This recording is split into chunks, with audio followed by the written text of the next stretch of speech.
بسم الله الرحمن الرحيم. إن الحمد لله نحمده ونستعينه ونستغفره ونعوذ بالله من شرور أنفسنا ومن سيئات أعمالنا، من يهده الله فلا مضل له ومن يضلل فلا هادي له، وأشهد أن لا إله إلا الله وحده لا شريك له، وأشهد أن محمدا عبده ورسوله صلى الله عليه وعلى آله وصحبه وسلم تسليما كثيرا. أما بعد، توحید حاکمیت، الحکم بغیر ما انزل اللہ، طاغوت اور حکمران کی فرما برداری کے موضوع کے متعلق بعض غلط فہمیاں، بعض اعتراضات اور ان کا جواب درس جاری ہے. آج کے درس میں انٹرنیٹ سے بعض ساتھی ایک مواد لے کے آئے ہیں جو انگلش میں ہے. اس کا نام ہے relationship between the Muslim and the طاغوت. یہ ہیڈنگ ہے اور یہ زمر شورا سلفی ان کی طرف سے ہے اور اس کا ایڈریس ہے www.darutawheed.com اور ان کا میل بھی ہے english@darutawheed.com.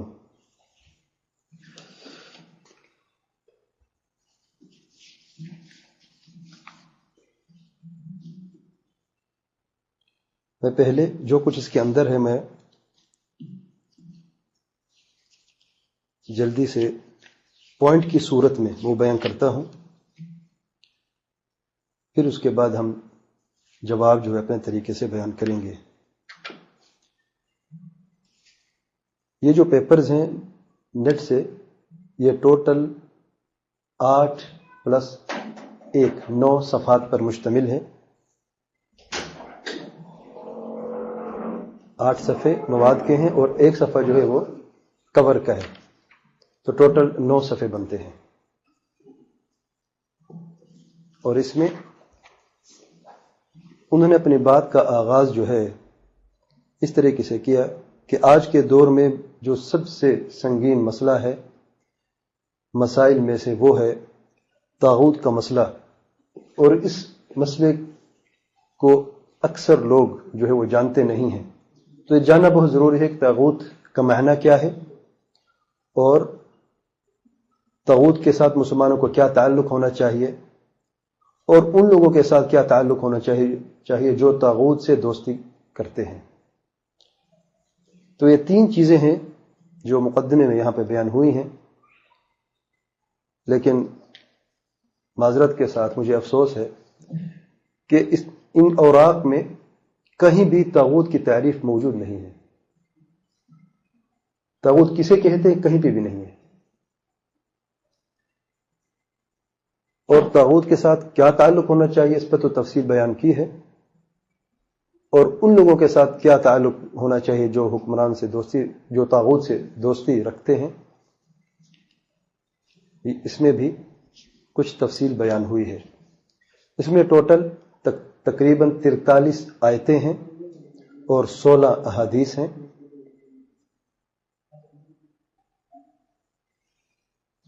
اور جن آیتوں میں طاغوت کا ذکر ہے وہ صرف 8 آیتیں ہیں، اور احادیث کے تعلق سے ٹوٹل 16 احادیث میں سے 2 حدیثیں جو ہیں وہ طاغوت کے ساتھ یا طاغوت کی حکومت میں مل کر اس کے ساتھ کوئی بھی کام کرنا جائز نہیں. ایک حدیث اوثق عر الایمان المحبت فی اللہ، یہ بیان کی ہے، اس کی کوئی تخریج نہیں ہے. ایک حدیث ہے لن استعین بمشرک، جو صحیح مسلم کی روایت ہے، یہ بیان ہوئی ہے. ایک حدیث لا توارث بین المسلم و کافر، یہ بھی صحیح ہے. 2 حدیثیں عید کے تعلق سے ہیں کہ مسلمانوں کو صرف 2 عیدیں ہیں. 3 حدیثیں کافروں کے ساتھ تشبیہ کرنے سے منع کرنے کی احادیث ہیں، اور 3 احادیث ہیں حق المسلم علی المسلم کی، اور 2 احادیث ہیں قدریہ کے بارے میں کہ یہ مجوس هذه الامہ ہے۔ ٹوٹل 16 احادیث ہو گئی ہیں۔ صحابہ کے آثار صرف ایک اثر ہے سیدنا علی بن ابی طالب رضی اللہ عنہ کا، اور اقوال السلف میں سے ایک بھی قول سلف صالحین میں سے نہیں ہے کسی کا بھی۔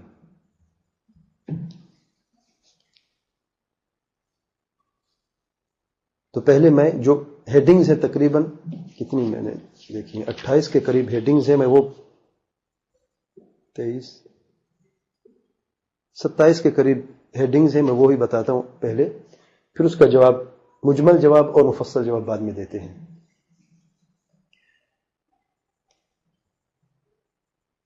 تو سب سے پہلے جو پہلا پوائنٹ ہے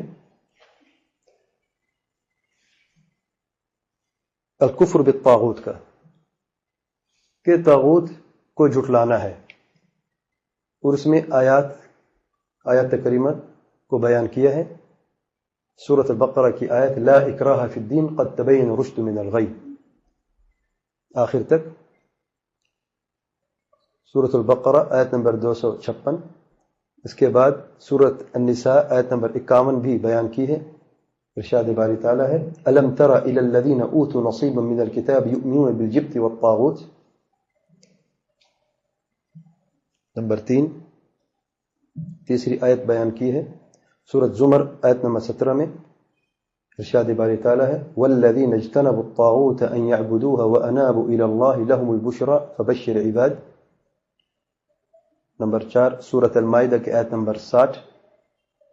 ارشاد باری تعالیٰ ہے قل هل انبئکم بشر من ذلك مثوبة عند الله من لعنه الله وغضب عليه وجعل منهم القردة والخنازير وعبد الطاغوت۔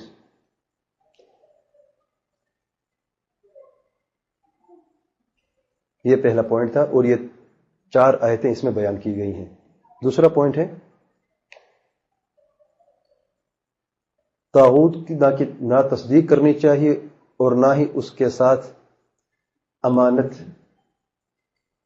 داری سے کام کرنا چاہیے، اور اس کے لیے جو دلیل بیان کی ہے وہ سورۃ بقرہ آیت نمبر 257 کی۔ ارشاد باری تعالیٰ ہے اللہ ولی الذین آمنوا یخرجهم من الظلمات الى النور والذین کفروا اولیاؤهم الطاغوت یخرجونهم من النور الى الظلمات۔ تیسرا پوائنٹ ہے ایسے طاغوت کے ساتھ کوئی بھی مدد یا اس کے ملک میں کسی بھی طریقے سے کوئی بھی گورنمنٹ کے ادارے میں کام کرنا جائز نہیں۔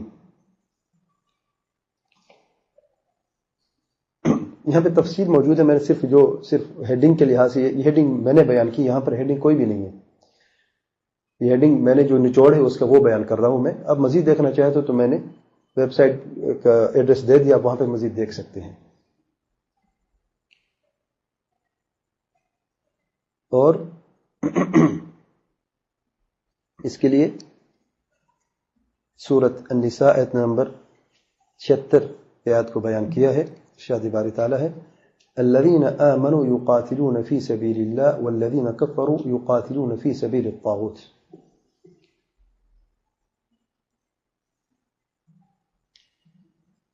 اور یہ بھی بیان کیا ہے کیونکہ اگر کوئی بھی شخص طاغوت کے ساتھ مل کر کوئی کام کرے، یا اس کی ملک میں، اس کی گورنمنٹ میں، یا کسی ادارے میں کام کرے، تو طاغوت جو ہے اس کے دین کو تبدیل کر دے گا اپنے انفلوئنس سے، اپنی طاقت سے، اپنے کسی ذریعے سے۔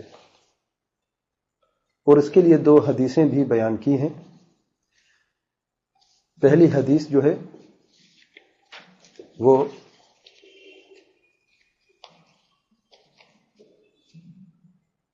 سیدنا ابو ہریرہ رضی اللہ عنہ بیان کرتے ہیں کہ نبی کریم صلی اللہ علیہ وسلم نے فرمایا یکون فی آخر الزمان امراء ظلمہ ووزراء فسقہ وقضاء خونہ وفقهاء كذبة فمن أدرك منكم ذلك الزمان فلا يكونن لهم كاتبا ولا عريفا ولا شرطيا۔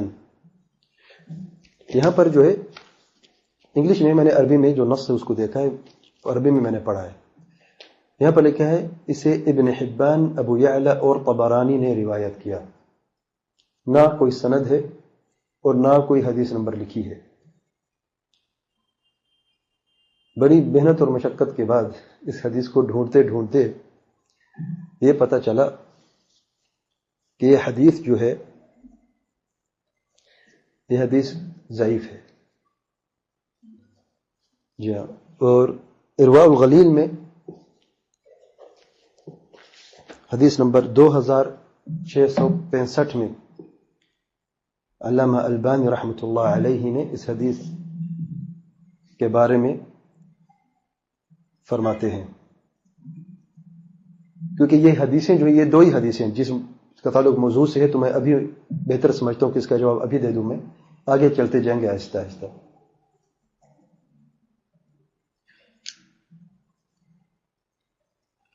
طبرانی نے اس کو روایت کیا ہے، اور طبرانی نے خود اس روایت کے بعد یہ لکھا ہے لم يروه عن قتادة إلا ابن أبي عروبة ولا عنه إلا ابن المبارك تفرد به داود بن سليمان وهو شيخ لا بأس به. وقال الهيثمي في مجمع الزوائد رواه الطبراني في الصغير والأوسط وفيه داود بن سليمان الخراساني قال الطبراني لا بأس به. وقال الأزدي ضعيف جدا، داود بن سليمان ضعيف جدا. ومعاوية بن الهيثم لم أعرفه وبقية رجال ثقات. معاوية بن الهيثم مجهول ہے اور داود بن سليمان ضعيف جدا ہے. ازدی نے فرمایا.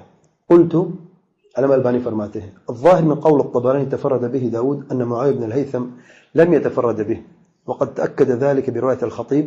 الخطيب بغدادي نے بھی اس کو روایت کیا ہے من طريق عبد الرحمن بن محمد بن المغيرة جار بن أكفاني. قال الخطيب وكان صدوقا. حدثنا عبد الله بن أحمد بن شبويه المروزي رحمه الله أخبرنا داود بن سليمان المروزي حدثنا عبد الله بن مبارك به. وابن شبويه ترجمه الخطيب في تاريخه وقال ما ملخصه من أئمة الحديث سمع أباه وجماعة وكان رحل معه ولقي عدة من شيوخه. قال أبو سعد إدريسي كان من أفاضل الناس ممن له الرحلة في طلب العلم ماذا سنة 75 و200. فانحصرت العلة في داود بن سليمان. علامہ البانی فرماتے ہیں اس لمبی بات کے اتنے تو سمجھ آ گیا آپ لوگوں کو کہ ازدی نے یہ فرمایا کہ داود بن سليمان ضعیف جدا ہے اور معاویہ بن الہیثم مجہول ہے، لم اعرفه، جانتے نہیں ہیں. اب علامہ البانی رحمۃ اللہ علیہ فرماتے ہیں فانحصرت العلة في داود بن سليمان. اس روایت کی علت جو ہے وہ داود بن سليمان پر ہی منحصر ہے. وقد عرفت اختلاف قول الطبراني والازدی فيه. تو طبرانی نے کہا لا بأس به، ازدی نے کہا ضعیف جدا، والاول اوثق عندي من الاخر. ولكن يعني طبرانی میرے نزدیک ازدی سے زیادہ ثقہ ہیں، ولكن تفرده بتوثيق هذا الرجل مما لا تطمئن له النفس. لیکن داود بن سليمان کا تفرد اس روایت کے ساتھ نفس مطمئن نہیں ہے کہ یہ حدیث صحیح ہو، وہ طبرانی کا قول بھی صحیح ہو، مع تضعیف الازدی له، اور اس کے ساتھ ساتھ ازدی نے بھی تضعیف کر دی ہے. وقد اورده الذهبي في الضعفاء، اور ضعفاء نے بھی داود بن سليمان کو ضعفاء میں ہی بیان کیا. وقال مجهول، اور یہ بھی فرمایا کہ مجهول ہے. واللہ اعلم، اور اللہ تعالی بہتر جانتا ہے. اور آگے ولبعضه شاہد، اس روایت کے بعض الفاظ کا ایک شاہد ہے من حدیث انس بن مالک مرفوعا بلفظ يكون في آخر الزمان عباد جهال علماء فساق. أخرجه الآجري كما في الكواكب الدراري عن يوسف بن عطية عن ثابت عنه. ويوسف هذا ضعيف جدا. دوسری روایت جو شاہد کے طور پر استعمال ہوئی ہے، یوسف راوی جو ہے یوسف بن عطیہ یہ ضعیف جدا ہے. ومن طریقه ابو نعیم في الحلیہ والحاکم في الرقاق من المستدرک. وقال ابو نعیم حلیان میں بھی اس کو بیان کیا اس شاہد کو، اور حاکم نے مستدرک میں کتاب الرقاق میں اس کو بیان کیا. وقال، اور یہ فرمایا حاکم نے صحیح کہ یہ صحیح ہے.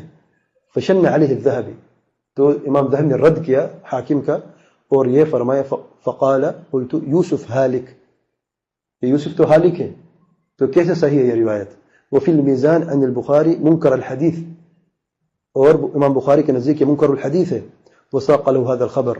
ورواه البيهقي في الشعب من هذا الوجه. ثم قال يوسف كثير المناكير. ومن ثم جزم الحافظ العراقي بضعف الحديث في موضع من المغني. الحافظ العراقي نے اس حدیث کے ضعف پر جزم کیا ہے یعنی شاہد بھی ضعیف ہے اور یہ روایت بھی ضعیف ہے. مزید دیکھنے کے لیے ارواء الغلیل جلد نمبر 8 صفحہ نمبر 280 پہ آپ دیکھ سکتے ہیں.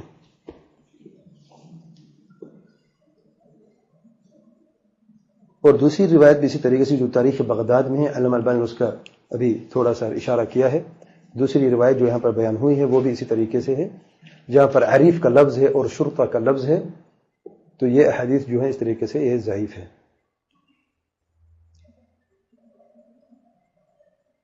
اس کے بعد چوتھے نمبر پر چوتھا پوائنٹ جو ہے کہ طاغوت کے لیے، طاغوت کے ساتھ اس کے کسی بھی ادارے میں کام کرنا حرام ہے.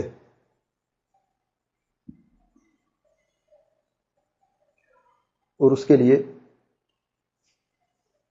سورۃ ہود کی آیت کو بیان کیا ہے جس میں طاغوت کا ذکر نہیں ہے، اور جس آیت میں طاغوت کا ذکر نہیں اس کا میں نے ترجمہ نہیں کیا، نہ اس کو میں نے پڑھا ہے. تو سورۃ ہود آیت نمبر 113 کو بطور دلیل بیان کیا ہے.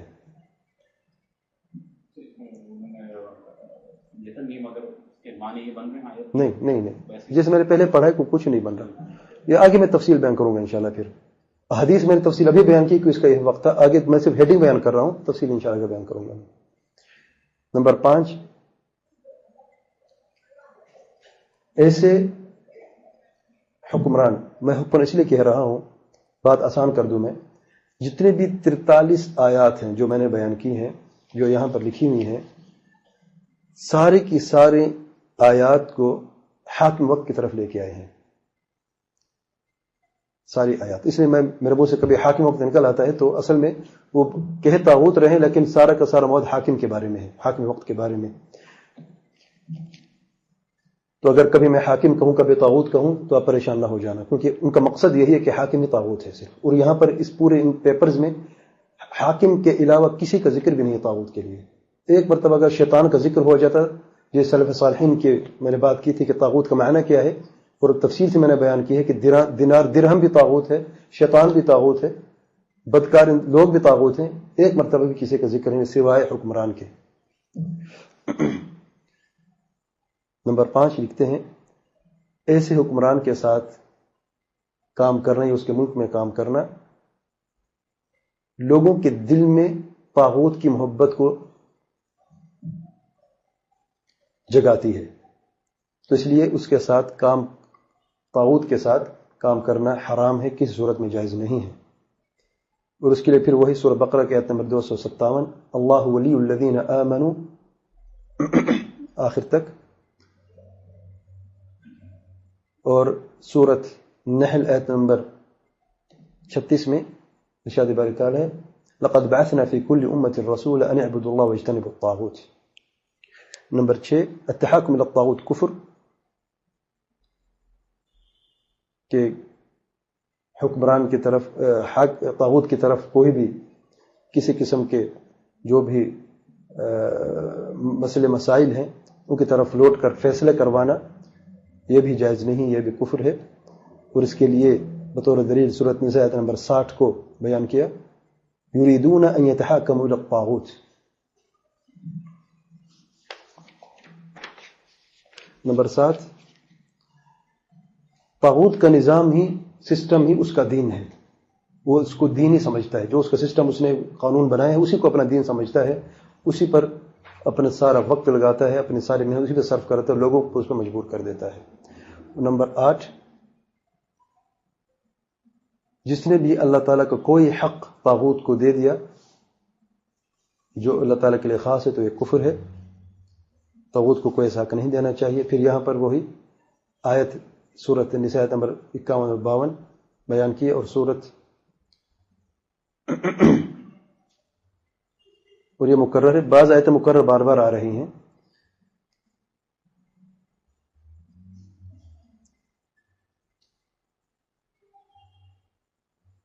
اس کے بعد طاغوت کافر ہے اور کبھی مسلمان نہیں ہو سکتا،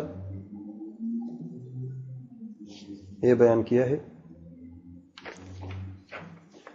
نمبر 9، ہر طاغوت کافر ہے، اور جس نے بھی کافر کی مدد کی وہ بھی کافر ہے، اور جس نے بھی کافر کو کافر نہیں کہا وہ بھی کافر ہے. اور اس میں 18 پوائنٹ بیان کیے ہیں. یونائٹڈ نیشن طاغوت ہے، کافر ہے. جتنی بھی اسٹیٹس ہیں یا کوئی بھی ممبر یونائٹڈ نیشنز کا وہ بھی طاغوت ہے، وہ بھی کافر ہے. جتنی بھی لیڈرز ہیں جو ان کے ساتھ تعلق ہیں وہ بھی کافر ہیں. طاغوت ہے، اور طاغوت ہر طاغوت کافر ہے، یہ تو پہلے بیان کر دیا انہوں نے. جتنی گورنمنٹس جن کا لنک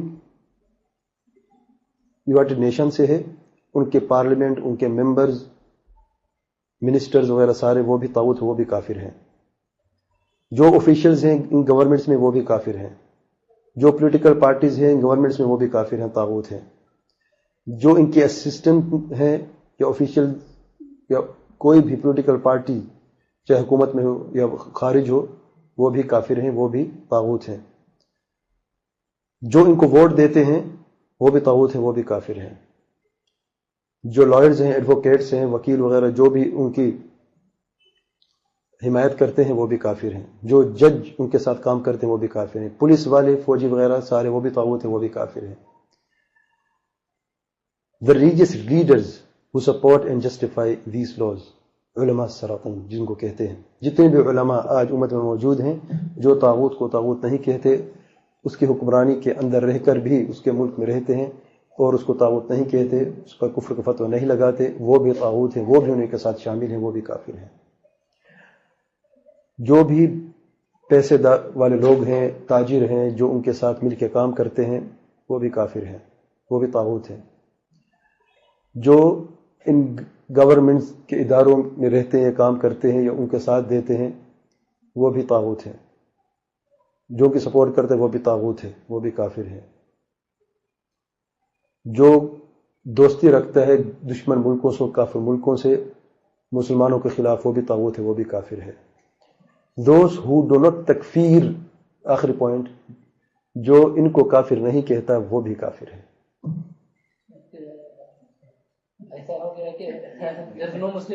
اللہ المستعان، اللہ تعالی رحم کرے. بہرحال میرے بھائی واللہ یہ لوگوں کے عقائد ہیں. تعجب ہوا ہو بعض ساتھیوں کو، لوگ اسی عقیدے پر مر رہے ہیں. یہ عقائد اپنے دل کے اندر دفن کر کے اس دنیا سے جا رہے ہیں.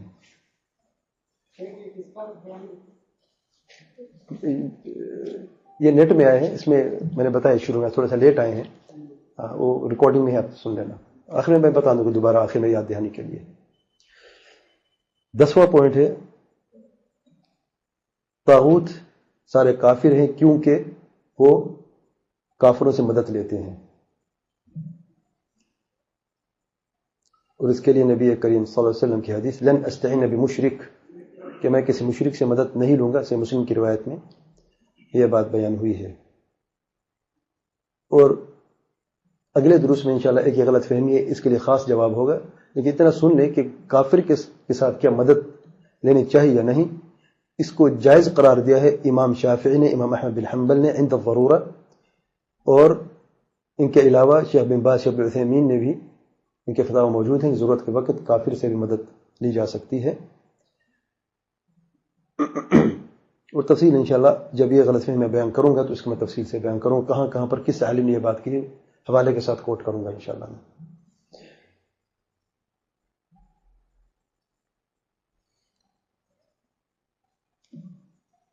اس کے بعد نمبر 11، جتنی بھی آیتیں کفر اور شرک کے بارے میں ہیں وہ انہوں نے بیان کی ہے طاغوت کے لیے، اور طاغوت حکمران کو پہلے بنا دیا، ان کو ساتھیوں کو بنا دیا. میں نے تکفیر کے لیے ان آیتوں کا سہارا لیا جن میں طاغوت کا کہیں سے ذکر بھی نہیں ہے، یعنی صرف آیتوں کو دلیل کو زیادہ کرنے کے لیے 43 سے پورے کرنے تھے، تو اس طریقے سے یہ بیان ہوئی ہیں.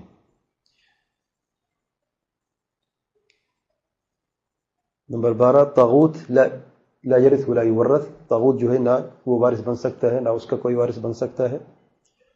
اور اس میں صحیح بخاری مسلم کی روایت کو بیان کیا ہے. نمبر 13، کافروں کا ذبح کیا ہوا جانور، مشرکوں کا ذبح کیا ہوا جانور جو حرام ہے وہ نہیں کھانا چاہیے. تو طاغوت جو ذبح کرتے وہ بھی حرام، اس کو بھی نہیں کھانا چاہیے. نمبر 14، طاغوت کے ساتھ، مشرکوں کے ساتھ، کافروں کے ساتھ عید بھی نہیں منانی چاہیے. اور عید کی یہاں پر جو حدیث میں نے بیان کی 2 حدیثیں، صحیح بخاری مسلم کی اور صحیح ابو داؤد کی روایت کو بیان کیا ہے کہ جب نبی کریم صلی اللہ علیہ وسلم مدینہ آئے تو دیکھا تو لوگ خوشیاں مناتے ہیں، یا ان کا ایک عید کے دن ہے، تو سوال کیا آپ یہ کون سا کھیلنے کا دن ہے آپ لوگوں کا؟ وہ کبھی مثال میں ایسا کرتے تو نبی رحمت صلی اللہ علیہ وسلم نے فرمایا تم لوگوں کے لیے صرف 2 دن ہیں، عید کے عید الاضحیٰ اور عید الفطر. تو اس روایت کو بیان کیا. اب یہ جو پوائنٹ آنے والے سب سے خطرناک پوائنٹ ہے. 14واں پوائنٹ تھا کہ ان کے ساتھ عید نہیں کرنی چاہیے.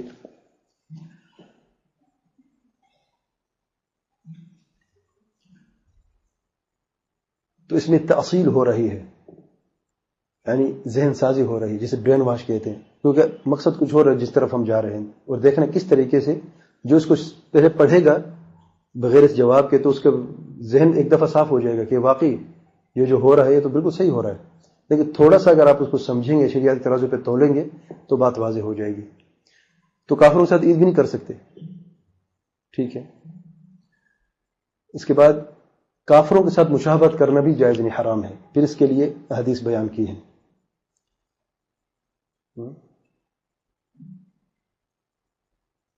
اور جو 15واں پوائنٹ ہے وہ سب سے خطرناک ہے، کیونکہ یہ کافر ہیں، اور اگر مسلمان کافر ہو جائے تو وہ مرتد ہو جاتا ہے. مرتد کی سزا کیا ہے؟ موت. تو اسے قتل کرنا چاہیے. اور یہاں پر نبی کریم صلی اللہ علیہ وسلم کی حدیث لے کے آئے ہیں، من بدل دینہ فاقتلوہ. صحیح بخاری کی روایت. لا حول ولا قوة الا باللہ. تو یہاں پر اصل بات آئی ہے، تبدیع ہے، تفسیق ہے. پہلے تفسیق ہے، پھر تبدیع ہے، بدعت ہے، پھر تکفیر ہے، پھر تفجیر ہے. یہ سیکوینس ملا ہے کہ نہیں؟ یہ ترتیب ہے نا. پچھلے درس اگر آپ کو یاد ہے جو بنیادی بات میں نے بیان کی تھی، تو خروج کیسے ہوا ہے؟ ایسے ایک دم نہیں ہوا. پہلے تفسیق تھا، یہ فسقہ ہے، ظالم ہے، حکمران. پھر یہ بدعتی ہے، پھر یہ کافر ہے. کافر ہے تو مرتد ہے، مرتد کی سزا موت ہے. تو اکیلے کو نہیں مار سکتے، کیونکہ جو ان کو کافر کہتے وہ بھی تو کافر ہیں. تو پھر تفجیر آئے اور پھر یہ قتل و غارت شروع ہوئی ہے. اور یہ خود کش حملے جو ہم دیکھتے ہیں یہ بنیاد ہے اس کی.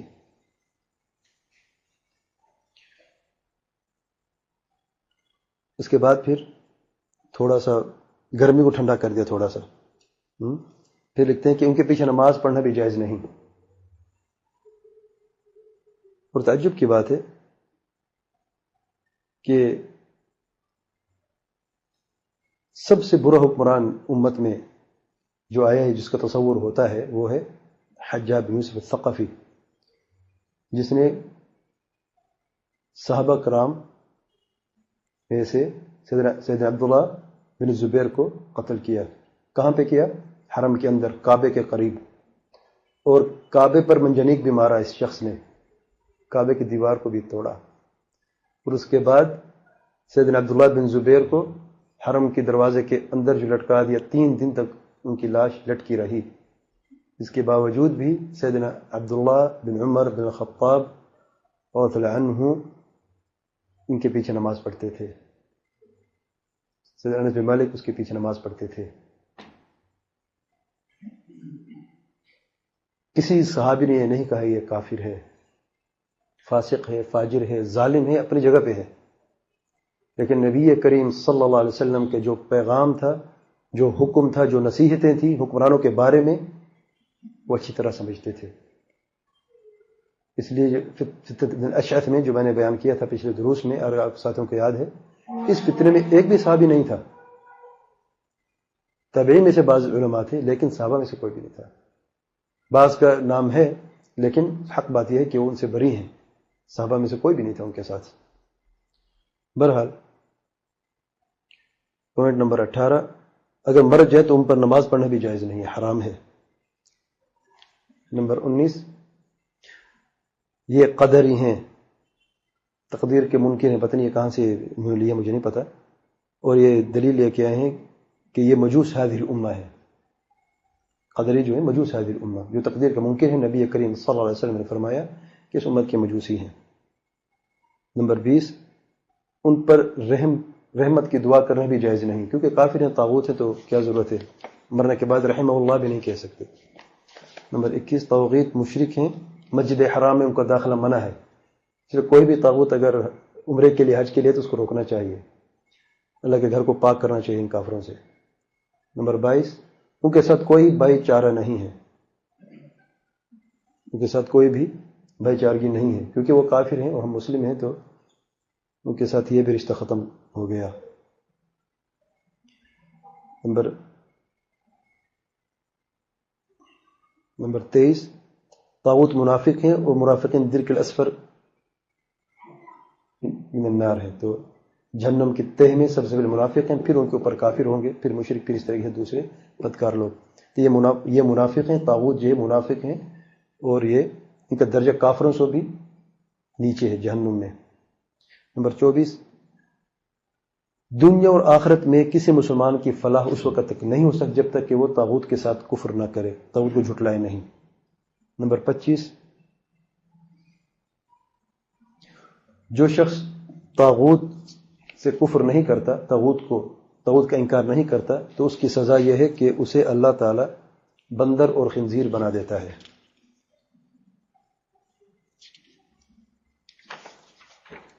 نمبر 26 ان کی کوئی عزت کوئی احترام نہیں کیونکہ وہ کافر ہیں، اور قرآن مجید کی آیت وَلِلَّهِ الْعِزَّةُ وَلِرَسُولِهِ وَلِلْمُؤْمِنِينَ اس کو کوٹ کیا۔ اور نمبر 27 میں یریدون یطفئوا نور اللہ بافواہہم واللہ متم نورہ ولو کرہ المشرکون، یہ اس آیت کو بیان کیا۔ تو یہ 27 پوائنٹ ہیں، یہ relationship between the Muslim and the طاغوت۔ زمر شورا سلفی www.darutawheed.com، آپ نے پوچھا تھا، اس میں نے یہاں پہ بیان کیا۔ تو اب آتے ہیں مختصر رد کی طرف۔ نمبر 1 مقدمے کے طور پر مسلمان کا موقف کیا ہونا چاہیے انٹرنیٹ سے جو مواد ملتا ہے، یہ بہت اہم بات ہے، بنیادی باتوں میں سے ہے۔ یاد رکھیں انٹرنیٹ میں جو ہے خیر بھی ہے، شر بھی ہے، اچھی چیزیں بھی ہیں، بری چیزیں بھی ہیں۔ اچھی چیزیں آپ لے لیں، بری چیزیں آپ چھوڑ دیں، لیکن سوال یہ پیدا ہوتا ہے ہمیں پتہ کیسے چلے گا اچھا ہے برا ہے؟ اس کی ایک سمپل سی ایک مثال ہے، نیٹ کی مثال میرے نظر کی ایسی ہے، ایک بازار ہے، آپ بازار کے اندر گھس گئے، دنیا کی خرید و فروخت کے لیے آپ نے چیزیں لی، آپ نے سب کچھ خریدا، آپ جانتے ہیں صرف ایک چیز نہیں خرید سکتے آپ، اس بازار میں فارمیسی بھی ہے، فارمیسی سے آپ دوائی نہیں لے سکتے اپنی مرضی سے، کیوں؟ صحت خراب ہوتی ہے، بیماری بڑھ بھی سکتی ہے، آپ کھانس رہے ہیں، بخار شدید، آپ کو شاپنگ کر رہے ہیں، فارمیسی آپ کے سامنے ہے، فارمیسی سے آپ میڈیکل سٹور سے آپ دوائی نہیں لیتے، کیوں نہیں لیتے؟ ڈاکٹر کی رہنمائی کے بغیر آپ کو فائدہ نہیں ہو سکتا اس سے۔ تو نیٹ بھی ایسا ہے، بعض ایسی چیزیں ہیں جو دنیا کے تعلق سے ہیں، خرید و فروخت کے تعلق سے ہیں، یا کوئی ایسے دنیاوی علم کے جیسے میڈیکل کی سائٹس وغیرہ ہیں، انجینئرنگ کی سائٹس وغیرہ ہیں، بچوں کی سائٹ سے جس میں کوئی یعنی شرعی کوئی بھی رکاوٹ نہ ہو یا مسئلہ نہ ہو، تو یہ تو چیزیں ٹھیک ہیں، لیکن جب شریعت کی ایسی باتیں آتے ہیں تو اس میں آپ کو سب سے پہلے علماء کی طرف رجوع کرنا چاہیے۔ کوئی بھی آپ کو شریعت کے لیے آپ نے اگر کوئی چیز پڑھنی ہے تو بغیر کسی عالم کی طرف رجوع کرنے کے میری نصیحت ہے سب ساتھیوں سے کہ نیٹ سے کبھی کوئی مواد نہ لینا۔ کیوں؟ یہ بگاڑ ہوتا ہے پھر۔ یہ تو ایک چھوٹی سی مثال ہے، پتہ نہیں ایسی کئی مثالیں موجود ہیں جن کا ہمیں پتہ بھی نہیں، جو صرف اللہ تعالیٰ جانتا ہے۔ جیسے آپ میڈیکل سٹور کے لیے دوائی لینے سے پہلے ڈاکٹر سے رجوع کرتے ہیں اور پرسکرپشن لکھواتے ہیں، پھر دوائی خریدتے ہیں، اس لیے کہ صرف آپ کی جو صحت ہے اس میں کوئی خرابی نہ ہو۔ تو ایمان آپ کے لیے کیا صحت سے گئے گزرا ہے؟ ایمان میں خرابی ہوتی رہے، نیٹ سے جو بھی کچھ ہے آپ لے لیں گے؟ نہیں میرے بھائیو، انصاف کی بات ہے، چاہے دنیا کے لحاظ سے جان بھی چلی جائے تو کوئی حرج نہیں، لیکن ایمان جو ہے وہ اسی طریقے سے ہو، اس میں تھوڑا سا خدشہ بھی نہ آئے۔ ہم تو اللہ تعالیٰ سے دعا کرتے ہیں کہ اللہ تعالیٰ ہمارے ایمان کو اتنا بڑھائے کہ آخر وقت میں جب ہم روح نکل رہی ہو ہم ایمان پر ثابت قدم ہوں، کیونکہ انما الاعمال بالخواتیم. دنیا میں تو ہم بہت سارے دعوے کرتے ہیں مومن ہیں، پتہ تب چلتا ہے جب روح نکلتی ہے.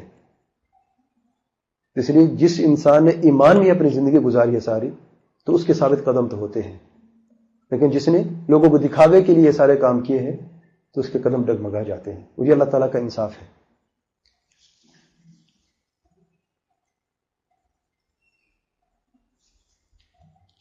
دوسری بات، اصول التکفیر اور تکفیر کے ضابطے میں پچھلے درس میں بیان کر چکا ہوں مقدمے کے طور پر، تو اس کی طرف آپ رجوع کریں جو میں نے پوائنٹ 22 کے قریب 20-22 جتنی بھی میں نے بیان کی ہیں. تو میری گزارش ہے سننے والے بھی وہ پہلے سن لیں جو اصول قرآن سنت اور سلف صالحین سے ثابت ہیں. ان اصول کے بنیاد پر اگر کسی پر کفر کا فتویٰ بھی لگانا ہے تو اس طریقے سے لگائیں. اور لگانے والے بھی میں نے بیان کیا تھا کون ہیں؟ علماء. اور حد قائم کرنے کے لیے حاکم وقت. یہ مقدمہ تھا. اب جواب کی تفصیل کے لیے ایک جواب مجمل ہے، میں وہ بیان کرتا ہوں.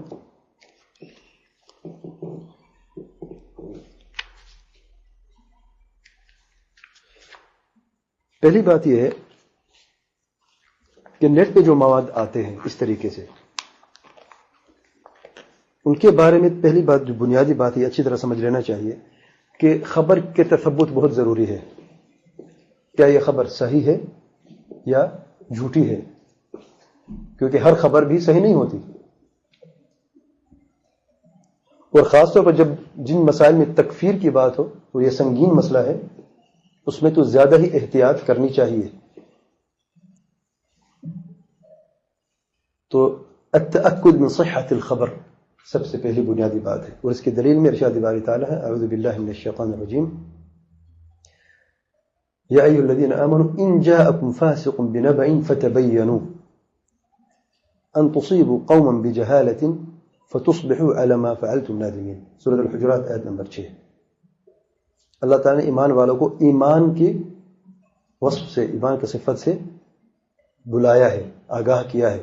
اگر تم واقعی مومن ہو، اگر کوئی بھی فاسق کوئی خبر لے کے آئے تو اس کو اچھی طرح سے دیکھو، پرکھو کہ سچا ہے یا نہیں، اس میں کوئی جھوٹی خبر تو نہیں ہے. فتبینوا. دوسری قرأت میں فتثبتوا، یہ بھی قرأت ہے قرأت سبعیہ میں سے. وجہ کیا ہے؟ یہ نہ ہو کہ جہالت کی وجہ سے کسی قوم پر تم لوگ غلط فیصلہ کرو اور پھر تمہیں ندامت ہو. اور شیخ الاسلام ابن تیمیہ رحمۃ اللہ علیہ فرماتے ہیں اس آیت کریمہ کے تعلق سے، فاسق کی خبر یا کسی کی اڑتی ہوئی خبر سن لیتا ہے اور تبین و تثبت کرتا ہے اور اس کے صدق یا جھوٹ کا جزم نہیں کرتا ہے، الا ببینہ، الا کہ اس کے پاس کوئی دلیل ہو کہ یہ بات سچی ہے. جیسا کہ اللہ تعالیٰ نے فرمایا ان جاءکم فاسق بنبأ فتبینوا. یہ فتاوی جلد نمبر 19 صفحہ نمبر 63. اور آگے فرمایا وَأَيْضًا فَإِنَّهُ عَلَّلَ ذَلِكَ بِخَوْفِ النَّدَمِ. تو یہاں پر اللہ تعالیٰ نے جو علت بیان کی ہے تاکہ ندامت نہ ہو، ندامت کے ڈر سے، تاکہ بعد میں ندامت نہ ہو. اور ندامت تب ہوتی ہے جب آپ کسی بری کو سزا دیں، جیسا کہ سنن ابی داؤد میں حدیث میں آیا ہے ادرؤوا الحدود بالشبہات فإن الإمام يخطئ في العفو خیر من ان يخطئ في العقوبہ. کہ حدیں بھی شبہات سے، غلط فہمیوں سے ساقط ہو جاتی ہیں. تو امام کے لیے یہ زیادہ بہتر ہے اگر وہ معاف کرنے میں خطا کر لے، غلطی کر لے، اس سے بہتر ہے کہ وہ سزا دینے میں غلطی کر دے. فَإِذَا دَارَ الْأَمْرَ بَيْنَ أَن يُخْطِئَ فَيُعَاقَبْ بَرِيئًا. تو پھر اگر بات دو چیزوں کے بیچ میں ہو کہ ایک شخص کو غلطی سے سزا دے دے اور وہ بری ہو، یا وہ کسی خطا کار شخص کو معاف کر دے جو گنہگار ہو، تو اس کا خطا، تو اس کی غلطی جو وہ دگنی ہو جاتی ہے. اگر بری کو آپ سزا دیتے ہیں تو آپ کی جو غلطی ہے وہ دگنی ہے، لیکن اگر آپ ایک گنہگار کو معاف کر دیتے ہیں تو غلطی وہ ایک ہے، دگنی غلطی نہیں ہے. تو جو دگنی غلطی ہے اس کو چھوڑ کر ایک غلطی کی طرف بھی آنا اسے بہتر ہے. یہ فتاوی جلد نمبر 15 صفحہ نمبر 308. اور حافظ ابن کثیر رحمۃ اللہ علیہ فرماتے ہیں اللہ تعالیٰ حکم دے رہا ہے بالتثبت فی خبر الفاسق لیحتاط له، کہ جو بھی فاسق خبر لے کے اڑتی ہوئی خبر لے کے تو اس کی تثبیت بہت ضروری ہے، تاکہ وہ اپنی نفس کی پیروی کرتے ہوئے کسی پر کوئی ایسا حکم نہ جاری کر دے جس میں وہ جھوٹ بھی ہو سکتا ہے اور وہ غلطی پر بھی ہو سکتا ہے. تفسیر ابن کثیر جلد نمبر 4 صفحہ نمبر 245. اور اس آیت کریمہ میں فاسق کا لفظ ہے، اور اسی طریقے سے مجہول بھی.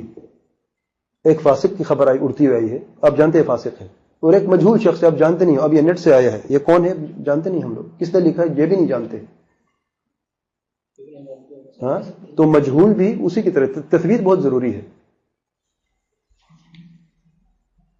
اور دونوں میں ایک ہی علت ہے، اگر فاسق کوئی خبر دے اور مجہول کوئی خبر دے تو دونوں میں ہو سکتا ہے کہ غلطی ہو، اور غلطی سے ہم کسی پر تہمت لگائیں یا اسے سزا دیں تو پھر وہی ندامت والی بات دونوں صورتوں میں آ سکتی ہے.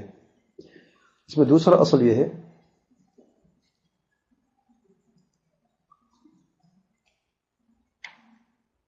حاکم وقت اگر اس پر طاغوت کا حکم لگایا جائے، اور طاغوت تفصیل میں پہلے بیان کر چکا ہوں، یاد رکھیں ہر طاغوت کافر نہیں ہے، طاغوت کفر اصغر بھی ہو سکتا ہے، کفر اکبر بھی ہو سکتا ہے، اور کفر نہیں بھی ہو سکتا، تو یہ بات واضح رہے. لیکن کیا ایسے حکمران کے لیے جس پر طاغوت کا فتویٰ لگایا جائے کیا وہ کافر ہوتا ہے، دائرہ اسلام سے خارج ہو جاتا ہے؟ جیسے کہ ابھی میں نے بیان کی اتنی باتیں بیان کی ہیں ان پیپرز میں. تو یاد رکھیں یہ بھی بنیادی باتوں میں سے ہے کہ حکمران کے خلاف نکلنے کا جو ذریعہ ہے وہ میں نے پہلے بیان کیا ہے، الا ان تروا کفرا بواحا عندکم من اللہ برہان. دیکھو کفر ہو، بواح ہو، واضح ہو، جس میں کوئی شک و شبہ نہ ہو اور تمہارے پاس اس کی کوئی دلیل بھی ہو.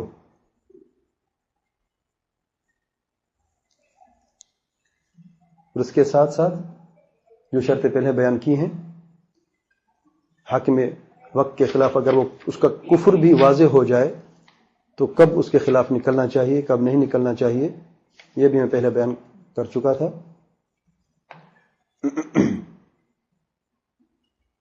اس کی جگہ پہلے حجت قائم ہو جائے، پھر اس کی جگہ دوسرا حکمران آپ کے پاس ہو جو صحیح عقیدہ اور مومن ہو، اور نمبر 7 آپ بس طاقت بھی قدرت بھی ہو کہ آپ اسے ہٹا سکیں.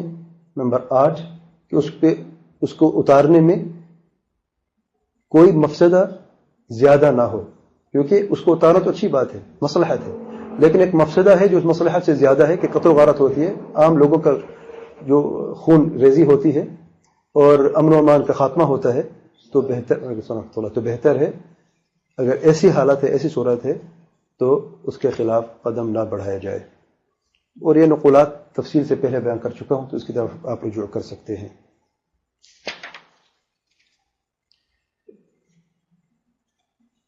بعض میں یہاں پہ بیان کرتا ہوں. امام نووی رحمۃ اللہ علیہ بیان کرتے ہیں وَأَمَّا الْخُرُوجُ عَلَيْهِمْ وَقِتَالٌ فَحَرَامٌ بِإِجْمَاعِ الْمُسْلِمِينَ.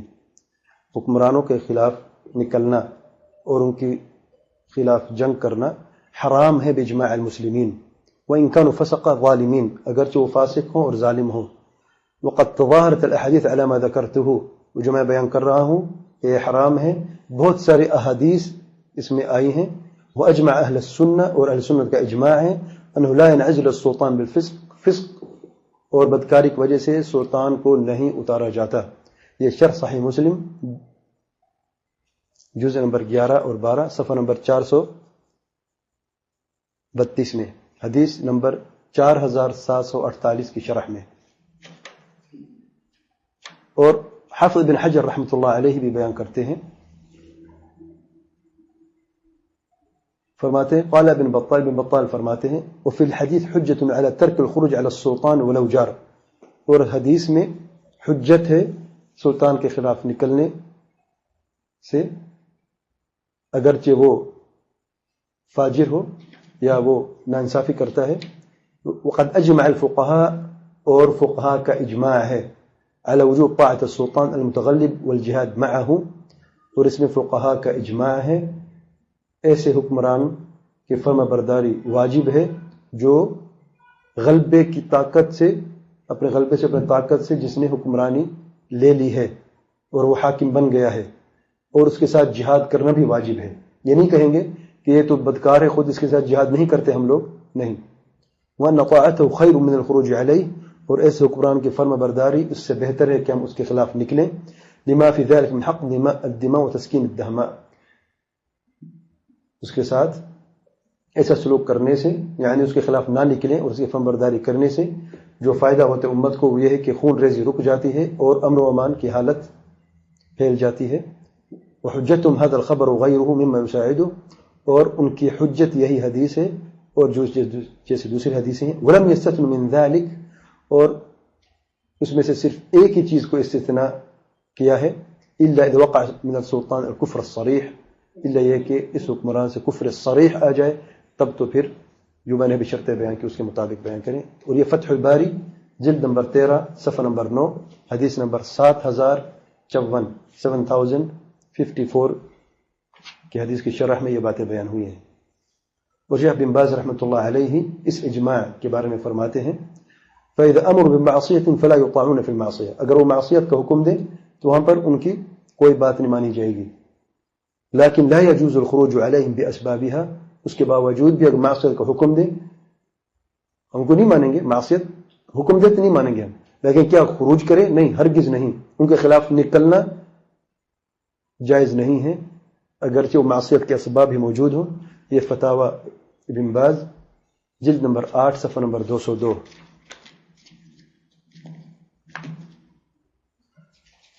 اور آگے فرماتے شیخ بن باز رحمۃ اللہ علیہ فهذا يدل على انه لا يجوز له منازعه ولاة الامور، تو اسے یہ واضح ہوا کہ حکمرانوں کے منازعت ان کے خلاف نکلنا جائز نہیں، ولا الخروج عليهم، اور نہ ان کے خلاف نکلنا، الا یہ کہ ان يروا كفرا بواحا عندهم من الله فيه برهان، وہی حدیث نبوی صلی اللہ علیہ وسلم کے الفاظ دہرائے شیخ صاحب نے، لے کہ وہ دیکھیں کفر بواح واضح کفر کو جن کے پاس اللہ تعالیٰ کی طرف سے ان کے پاس کوئی دلیل ہو۔ یہ فتاوی بن باز جلد نمبر 8 صفحہ نمبر 203۔ اور شیخ بن عثیمین رحمۃ اللہ علیہ فرماتے ہیں خلافا للخوارج، خوارج کے خلاف، الذين يرون انه لا طاعة للامام والامير اذا كان عاصيا، کہ جو لوگ یہ سمجھتے ہیں، یہ عقیدہ رکھتے ہیں کہ اگر امام یا امیر، حاکم وقت یا امیر جو ہے وہ عاصی ہو، اللہ تعالیٰ کا بدکار ہو، نافرمان ہو، لأن من قاعدتهم ان الكبيرة تخرج من الملة، ان کا یہی قاعدہ ہے کہ گناہ کبیرہ جو ہے وہ دار اسلام سے خارج کر دیتی ہے۔ شرح عقیدہ واسطیہ جلد نمبر 2 صفحہ نمبر 337۔ آگے فرماتے شیخ بن عثیمین رحمۃ اللہ علیہ مہما فسق ولاة الامور لا يجوز الخروج علیہم، جتنی بھی فاسق ہو جائیں، بدکار ہو جائیں حکمران وقت، ان کے خلاف نکلنا کسی صورت میں جائز نہیں۔ لو شرب الخمر، اگرچہ وہ شراب پئیں، لو زنوا، اگرچہ وہ زنا کریں، لو ظلموا الناس، اگرچہ وہ ظلم کرے لوگوں کے اوپر، لا يجوز الخروج علیہم، ان کے خلاف نکلنا جائز نہیں ہے ان چیزوں کی وجہ سے۔ شرح ریاض الصالحین جلد نمبر 4 صفحہ نمبر 514۔ آگے فرماتے ہیں شیخ بن عثیمین رحمۃ اللہ علیہ واما قول بعض السفہاء، اب یہ ذرا غور فرمائیں، بعض سفیہ کم عقل لوگ کا یہ قول جو ہے انه لا تجب علينا طاعة ولاة الامور، کہ ہمارے اوپر ایسے حکمران کی طاعت فرض نہیں، واجب نہیں ہے، جب تک کہ وہ الا اذا استقاموا استقامة تامة، الا کہ وہ جب تک سیدھے راستے پہ نہ چلیں، مستقیم راستے پہ، اور وہ ہدایت یافتہ نہ ہو جائیں تمام طریقے سے، یعنی بہترین طریقے سے وہ استقامت پہ ہوں، تب تو ان کی فرمانبرداری واجب ہے، وگرنہ اگر وہ فاجر و فاسق ان کی فرمانبرداری واجب نہیں ہے۔ شیخ صاحب فرماتے ہیں فهذا خطأ وهذا غلط وهذا ليس من الشرع في شيء، یہ غلط ہے، یہ خطا ہے، اور شریعت میں سے اس کا کوئی تعلق نہیں ہے۔ بل هذا مذهب الخوارج، بلکہ یہی مذہب خوارج کا، الذين يريدون من ولاة الامور ان يستقيموا على امر الله في كل شيء، جو لوگ یہ چاہتے ہیں کہ حاکم وقت جو ہے وہ مکمل استقامت اور اللہ تعالیٰ کی مکمل فرما برداری پر زندگی گزاریں، ہر چیز میں، ہر مسئلے میں۔ وهذا لم يحصل من زمن، اور یہ کئی زمانے سے ہم نہیں دیکھ رہے کہ کوئی بھی ایسا حکمراں ہمیں نہیں نظر آیا ابھی آخری زمانے میں جس نے اس طریقے کی زندگی گزاری ہو. فقط تغیرت الامور، اور امور جو ہے اور چیزیں جو ہیں وہ بدل چکی ہیں. وہ یہ شرح ریاض الصالحین جلد نمبر 4 صفحہ نمبر 517 میں.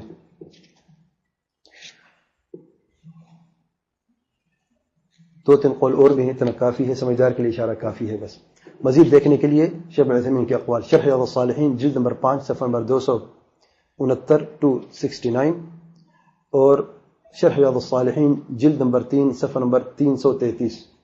تو بات واضح ہو جائے گی. اور یہ بات میں نے کی ہے کہ جس سے کوئی کفری عمل ہو جائے کیا وہ کافر ہو جاتا ہے،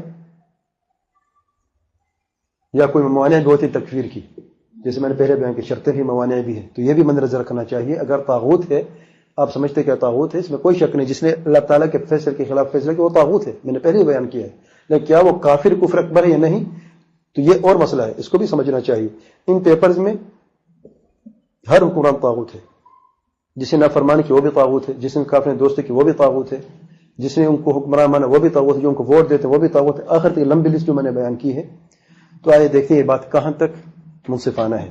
اور یہاں پر میں بعض علماء کے اقوال بیان کرتا ہوں. شیخ حسن بن تیمیہ رحمۃ اللہ علیہ فرماتے ہیں فلیس کل مخطئ کافر، ہر خطا کرنے والا شخص کافر نہیں ہوتا. لا سیما فی المسائل الدقیقہ، خاص طور پر ان مسائل میں جو دقیق ہوں اور باریک بین ہوں. التي کثر فيها نزاع الامہ، جس میں امت کا بہت سا نزاع ہو. فتاوی ابن تیمیہ جلد نمبر 16 صفحہ نمبر 434. اور آگے فرماتے شیخ ابن تیمیہ رحمۃ اللہ علیہ وليس لأحد ان يكفر احد من المسلمین وان اخطأ وغلط، کسی کے لیے جائز نہیں کہ وہ مسلمانوں میں سے کسی پر بھی کفر کا فتویٰ لگائیں جب انہوں نے خطا کی ہے یا غلطی کی ہے، جب تک کہ ان پر حجت نہ قائم ہو جائے. اور جس شخص کا اسلام یقین سے ثابت ہو جائے تو وہ محض شک کی بنیاد پر زائل نہیں ہوتا، الا یہ کہ اس پر حجت قائم نہ کی جائے اور اس کے شبہات غلط فہمیوں کا ازالہ نہ کیا جائے. فتاوی ابن تیمیہ جلد نمبر 12 صفحہ نمبر 467. آگے فرماتے ہیں شیخ ابن تیمیہ کا قول میں بیان کر رہا ہوں. کلما رأوہم قالوا، جب یہ ان کو دیکھتے ہیں کہتے ہیں من قال کذا فهو کافر، جو ایسے کہتا ہے وہ کافر ہے. جب یہ لوگ سنتے ہیں ایسی بات کہ جس نے ایسا عمل کیا وہ کافر ہے، تو وہ سمجھتے ہیں کہ یہ لفظ شامل ہے سب کے لیے، یہ کہ تکفیر مطلق معین نہیں یہاں پہ. ولم يتدبروا ان التکفیر له شروط و موانع، اور انہیں اس کو نہیں سمجھا، اس کو تدبر نہیں کیا کہ تکفیر کی جو ہے شرطیں بھی ہیں، موانع بھی ہیں، رکاوٹیں بھی ہیں. قد تنتفی فی حق المعین، جو دور ہو سکتی ہیں ایک معین شخص کی حالت میں. وان تکفیر مطلق لا يستلزم تکفیر المعین، اگر آپ کسی مطلقاً بغیر تعین کے کسی کے پر کفر کو فتویٰ لگاتے ہیں تو اس کے لیے ضروری نہیں ہے کہ وہ معین بھی کافر ہو، جیسا کہ مطلقاً ہم نے تکفیر کی ہے. الا اذا وجدت الشروط وانتفت الموانع، الا یہ کہ جب تک شرطیں پوری نہ ہو اور موانع رکاوٹ ختم نہ ہو جائے. یبین هذا، اور اس کی مزید وضاحت ہوتی ہے اس بات سے ان الامام احمد وعامۃ ائمۃ، اور اس کی وضاحت یہ ہوتی ہے کہ امام احمد بن حنبل رحمۃ اللہ علیہ اور عام امام اس زمانے میں الذين اطلقوا هذه العمومات، جنہوں نے یہ تعمیم بیان کی ہے کہ جس نے ایسا کہا یا ایسا کیا وہ کافر ہے. لم يكفر اكثر من تكلم بهذا الكلام بعينه، ان سے زیادہ کسی پر وہ کفر کا فتویٰ نہیں لگایا الا یہ کہ ان لوگوں نے جنہوں نے یہ قول کہا یا وہ عمل کیا جس میں کفر تھا. یہ فتاوی ابن تیمیہ جلد نمبر 12 صفحہ نمبر 487. پھر تکفیر معین کی بات جو پہلے بیان کو میں نے کی تھی وہ آئی ہے. اب شیخ علامہ البانی رحمۃ اللہ علیہ فرماتے ہیں لیس کل من وقع فی الکفر من المؤمنین وقع الکفر علیہ واحاط به، جس سے کوئی کفریہ عمل یا قول ہوا مومنوں میں سے تو اس لیے ضرور نہیں کہ وہ کافر ہے اور کفر میں گر چکا ہے. یہ سلسلہ صحیحہ میں حدیث نمبر 3048 میں ذکر کیا. شیخ ابن عثیمین رحمۃ اللہ علیہ فرماتے ہیں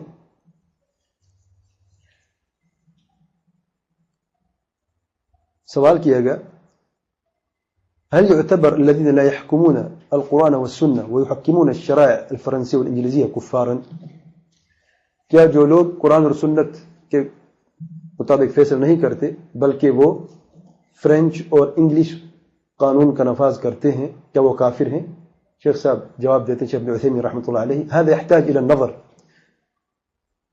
تو یہ دیکھنا چاہیے، نظر کا محتاج ہے یہ مسئلہ. ما هو السبب الذي حملهم على هذا، وہ کون سی سبب ہے، کون سی وجہ جس کی وجہ سے انہوں نے یہ عمل کیا. وهل احد غرهم ممن يدعي العلم، کیا بعض لوگوں میں سے جو علم کا دعویٰ کرتے ہیں انہوں نے ان کو کوئی غلط طریقے سے تو کوئی باتیں بیان نہیں کی جن کی وجہ سے انہوں نے اس طریقے سے یہ فیصلے کیے. وقال ان هذا لا يخالف الشرع، اور یہ ان کو دکھایا، دھوکہ دیا کہ یہ جو قانون ہے شریعت کے مخالف نہیں ہے. اما یا کیا وجہ ہو سکتی ہے؟ فالحكم في هذه المسألة، اس مسئلے میں جو حکم ہے، لا يمكن الا على كل قضية بعينها، تو اس مسئلے میں میں کوئی بھی فتویٰ نہیں دے سکتا الا یہ کہ کوئی خاص قضیہ میرے سامنے آئے تو اس پر میں فتویٰ دے سکتا ہوں. یعنی تکفیر مطلق ہے، معین اس مسئلے میں اس وقت تک نہیں ہو سکتا جب تک کہ کوئی خاص شخص جس نے یہ ایسا عمل کیا، یہ ایسے قانون سازی کی ہے، اس نے کیوں کی ہے، اس کا جواب سنیں گے، اس کے بعد پھر فتویٰ لگائیں گے. یہ شیخ صاحب نے بیان کیے تھے الباب المفتوح.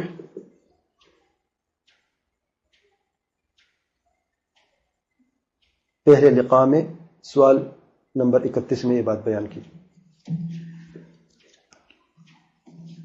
تو اسے یہ واضح ہوا کہ کوئی بھی خبر جس میں خاص طور پر سنگین مسئلہ ہو، جیسے کہ تکفیر کا مسئلہ ہو، اس میں جلد بازی نہیں کرنی، اس کو آگے بھی نہیں بڑھانا، علماء کی طرف رجوع کریں، تثبت کریں، پھر علماء سے اجازت مانگے کیا ہم اس کو بانٹ سکتے نہیں بانٹ سکتے، اس مصلحت مفسدہ ہے، ہر چیز کو دیکھ کے ارد گرد ہر چیز دیکھنی چاہیے، اس کے بعد آپ علماء کے مشورے کے بعد آپ قدم اٹھائیں.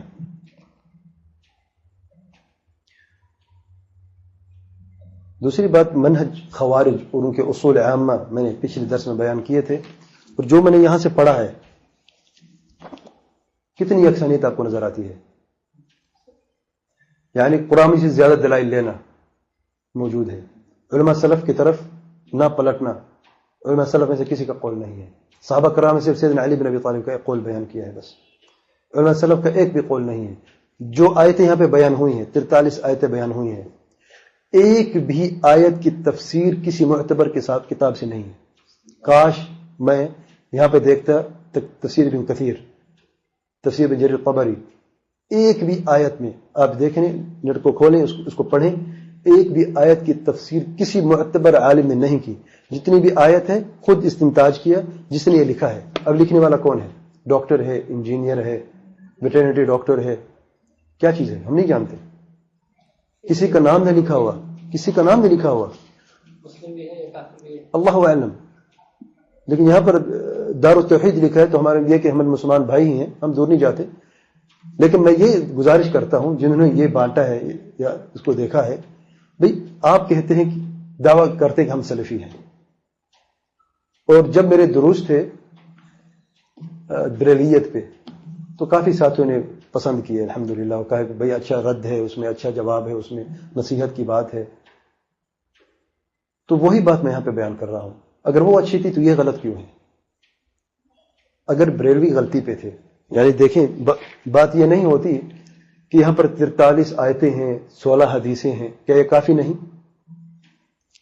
آیتوں کا اور احادیث کا مجموعہ کسی کو سنانا یہ کوئی حجت نہیں ہے. اب یہ کہ یہاں پہ میرے پاس میرے ہاتھ میں الامن والعلا یہ کتاب ہے جسے احمد رضا خان بریلوی نے لکھا ہے، یہ ان کی تصنیف ہے. یہاں پر انہوں نے 350 دلیل بیان کی ہے، 350 آیتیں اور 300 حدیث. 350 دلیل ہے، 50 آیتیں ہیں اور 300 حدیث ہے کہ نبی کریم صلی اللہ علیہ وسلم مشکل کشا حاجت روا ہے. تو کیا جتنی یہ دلائل ہیں کہ سارے صحیح ہیں؟ آپ نے تو یہاں پر 43 اور 16 کے 50 کے قریب 60 کے قریب دلیل بیان کی، تو 350 کا کیا ہے؟ بات یہ نہیں کہ کتنی مواد موجود ہے، بات یہ ہے کہ سلف صالحین کس طریقے سے ان آیات اور حدیث کو سمجھائے. جب ہم نے رد کیا تھا الامن والعلا کو ایسی کتابوں کا، تو قرآن اور سنت کو سمجھنے کے لیے ایک قید لگائی تھی کون سی قید تھی؟ سلف صحیح کی فہم اور دلیل کیا بیان کی تھی؟ کس کو یاد ہے؟ سورۃ نساء آیت نمبر 15 ومن يشاقق الرسول من بعد ما تبين له الهدى واتبع غير سبيل المؤمنين نوله ما تولى ونصله جهنم وساءت مصيرا. اسی آیت کو جب بریلوی حضرات سنتے ہیں تو ناراض ہوتے ہیں، کہتے ہیں آپ ہمیں اس صف میں شامل کر دیا جو رسول اللہ صلی اللہ علیہ وسلم کے خلاف ہیں، کیوں ہمیں شامل کر دیا؟ یہ آیت ہمارے لیے نہیں ہے. بھی آیت تو واضح ہے، جس نے بھی مخالفت کی، آپ کے ان عقائد سے مخالفت ہوئی ہے اور آپ کی کتابوں سے کوٹ کر کے ہم نے بیان کی ہے مخالفت ہوئی ہے، دلیل کے ساتھ رد بھی کیا ہے. اور ایک قید جو ہے کہ واقعی مخالفت ہوئی ہے نہیں ہے، وہ نہ آپ کہہ سکتے نہ میں کہہ سکتا ہوں. وہ صحابہ کرام کا عمل، صحابہ کرام کی سمجھ، وہی ترازو ہمارے ہاتھ میں، وہی ایک کسوٹی ہے. اگر آپ کے عقائد صحابہ کرام کے عقائد ہیں تو الحمدللہ ہم ماننے کے لیے تیار ہیں. کیوں؟ کیونکہ اللہ تعالیٰ نے فرمایا وَاتَّبِعْ غَيْرَ سَبِيلِ الْمُؤْمِنِينَ، مومنوں کی راستے کے علاوہ کوئی اور راستہ اختیار کرتے ہیں. آپ لوگوں نے راستہ اختیار کیا احمد رضا بریلوی کا. ہم یہ کہتے ہیں کہ آپ وہی راستہ اختیار کریں جو صحابہ کرام کا راستہ تھا، تو جو مخالفت ہے نبی کریم صلی اللہ علیہ وسلم کی خود بخود دور ہو جائے گی، کیونکہ صحابہ کرام نے براہ راست نبی کریم صلی اللہ علیہ وسلم سے علم حاصل کیا، ایک ایک مسئلے کو اپنی آنکھوں سے دیکھا. جو سنتا ہے اور دیکھتا کیا برابر ہے؟ نہیں. اس لیے نجات کا ایک ہی طریقہ اللہ تعالیٰ نے بیان کیا ہے کہ اگر نجات حاصل کرنی ہے، اس مخالفت سے بچنا ہے، تو سلف صالحین کا راستہ اختیار کرو، صحابہ کرام کا راستہ اختیار کرو. تو اگر یہ اقوال جو اس پیپر میں موجود ہیں یہ صحابہ کرام کے اقوال ہیں، یہ سلف صالحین کے اقوال ہیں، تو ہم واللہ ماننے کے لیے تیار ہیں میرے بھائیوں. دشمنی کسی کے ساتھ نہیں ہماری. ہمارے لیے جس نے یہ لکھا ہے ہم ان سے گزارش کرتے ہیں جتنی محنت کی ہے ان پیپرز میں، اللہ تعالیٰ کے لیے، میں پھر کہتا ہوں اللہ تعالیٰ کے لیے، جو آپ نے یہاں پر لکھا ہے کیا سلف صالحین کے یہ عقیدہ ہے؟ اگر آپ اپنا اہل حدیث کہتے ہیں کہ ہم اہل حدیث ہیں، کیا اہل حدیث یہ منہج رکھتے ہیں کہ سنی سنائی پہ کسی نے یہ مواد دے دیا آپ نے لوگوں میں بانٹنا شروع کر دیا؟ کہ یہ طریقہ ہے ہمارا؟ اگر لکھنے والا اہل حدیث نہیں ہے تو یہ بانٹنے والا اہل حدیث تھا. میں جانتا ہوں جس نے یہ بانٹے وہ اہل حدیث تھا، اور اپنے آپ کو سلفی کہتے ہیں. اگر آپ واقع اہل حدیث ہیں، آپ واقع سلفی ہیں، تو سلفیت کے راستے کو اپناتے کیوں نہیں؟ کیا سلفیت کا راستہ ان مسائل میں ہیں جو ہمارے من پسند ہیں اور ان مسائل میں نہیں جو ہمارے پسند میں نہیں ہیں یا جو کو ہم نہیں پسند کرتے؟ اگر بات بریلویت کی ہو، دیوبندیت کی ہو، بات جماعت اسلامی کی ہو، تب تو ہم خوش ہوتے ہیں، سب سے آگے آگے ہوتے ہیں اور بات سننے کے لیے تیار ہوتے ہیں. جب بات اس منہج کی آئے جس میں تکفیر ہے، جس میں زیادہ ضرر ہے امت کے لیے، واللہ اس منہج میں بہت بہت بڑا ضرر ہے. جو مصیبت امت میں اس منہج سے آئی ہیں وہ بریلویوں سے یا دیوبندی سے نہیں آئی. وہ لگے اپنے کام میں لگے ہیں، قبر کا طواف کر کے اپنی زندگی گزار رہے ہیں وہ، لیکن امت میں جو افراتفری ہوئی ہے، جو قتل و غارت ہوئی ہے، وہ اس منہج کی طرف سے آئی ہے. مجھے بتائیں یہ کہاں کا انصاف ہے کہ آپ نے جتنی لمبی لسٹ بیان کی یونائٹڈ نیشن سے لے کے ان لوگوں تک جو ان کو کافر نہیں کہتے وہ بھی کافر ہے. امت میں بچا کون ہے؟ کیا اس امت میں کوئی اس زمین پر آج کوئی چلنے والا مسلمان ہے؟ کون رہے مسلمان؟ صرف آپ 10-20 لوگ، 100-200 لوگ، 1000-2000 لوگ، باقی کہاں ہے امت؟ سر امت پوری کی پوری کافر ہے. تو میری گزارش ہے اللہ تعالیٰ کے لیے اپنے منہج کو سمجھو. ہمارا منہج کیا ہے؟ سلف صالحین کا منہج کیا ہے؟ اگر میری باتوں سے آپ کو نفرت ہے، غصہ آتا ہے، تو میں معذرت چاہتا ہوں، میری بات نہ سنیں. اللہ کے لیے جن کا میں نے نام یہاں پہ لیا ہے، جتنے علماء کا میں نے نام لیا ہے، اگر وہ آپ کے نزدیک قابل احترام عالم ہیں ان کی سن لو، آپ میری بات نہ سنیں. پچھلے دروس میں مقدمے کے طور پر میں نے بیان کی تھی بعض باتیں. حکمران کی فرمانبرداری کے درس پورے میں نے 1.5 گھنٹے میں تقریباً 1.25 گھنٹے میں نے صحابہ کرام سلف صالحین کے اقوال بیان کیے. امت میں سے کون سا ایک شخص تو ہمارے سامنے لے کے جس کا یہ منہج اور یہ راستہ ہے؟ ایک تو لے کے آئے. میں نے پہلے بھی کہا تھا، میں تقریباً 30 کے قریب سلف صالحین میں سے حکمران کے درس میں 30 کے قریب نام لیے تھے میں نے. میں ان ساتھیوں سے گزارش کرتا ہوں آپ 10 کے نام تو دے دیں. یہ منہج جو یہاں پہ لکھا ہے 10 کے نام تو دے دیں آپ، انصاف ہے کہ نہیں؟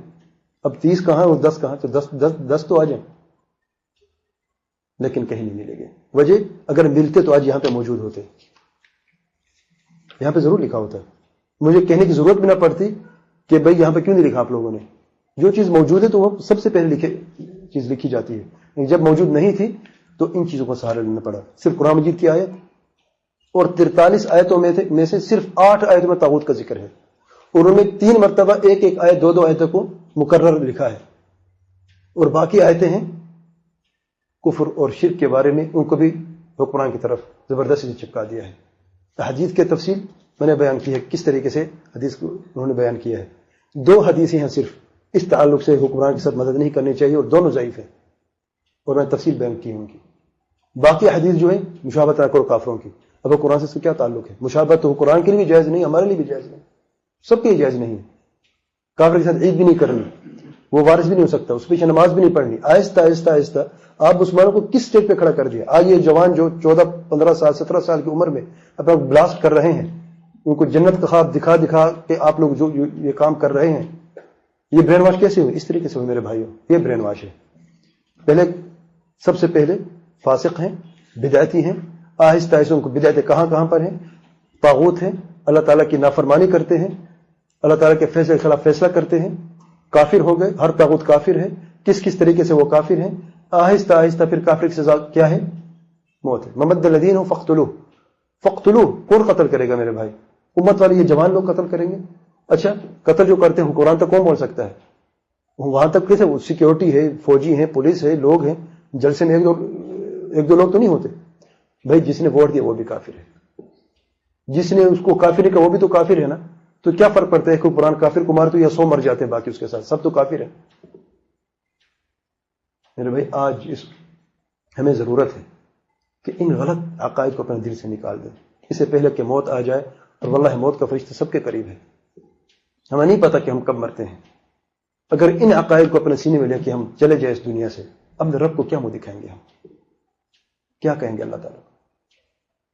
اللہ تعالیٰ نیٹ سے میں نے مواد لیا تھا، اللہ تعالیٰ مجھے سوال کرے گا کہ تم نے کیوں کہا تھا یہ کہ حکمران جو ہے تم نے دفاع کی اور یہ کہا کہ وہ کافر نہیں ہے؟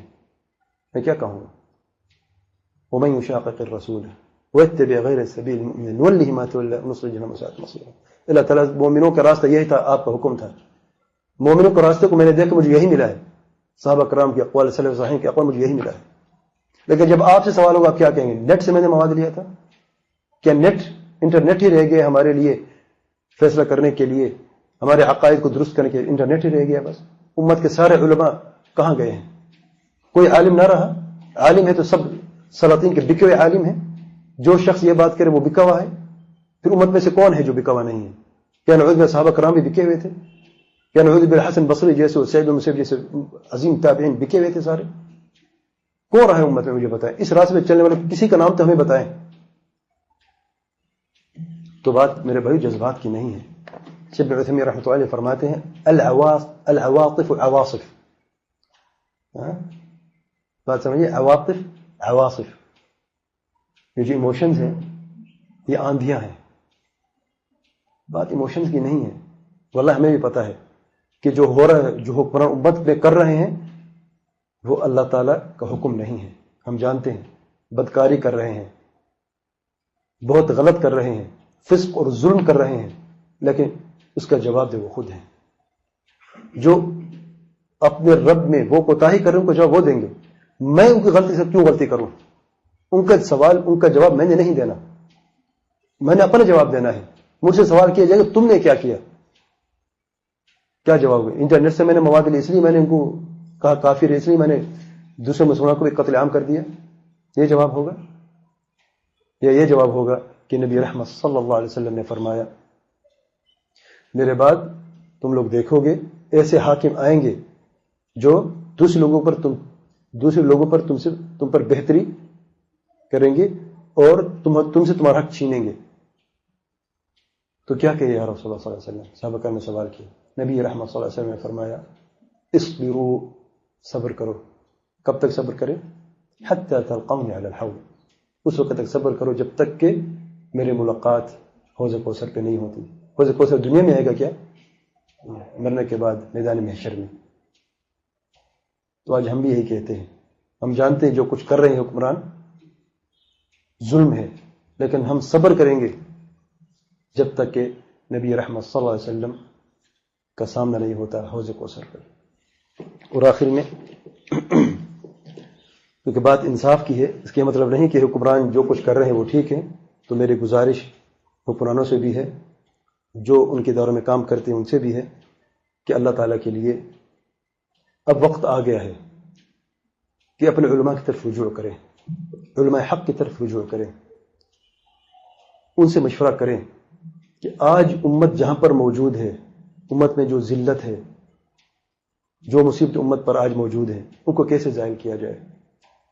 قرآن اور سنت میں سلف صالحین نے اس کا کوئی حل بھی بیان کیا ہے کہ نہیں. تو سب سے پہلا قدم جو ہے وہ، اگر امت کو بچانا ہے ذلت سے، علماء کی طرف رجوع. کیونکہ علماء وہی ایک راستہ ہے، وہی ایک برج ہے جو ہمیں حق تک پہنچاتے ہیں. اگر ہم اس واسطے کو بھی، اس برج کو بھی توڑ دیں تو حق کی طرف کیسے جا سکتے ہیں. اور اگر آپ لوگ ہی رکاوٹیں پیدا کریں امت میں کہ علماء کی طرف نہ جاؤ، تو پھر کیا رہے گا امت میں. اور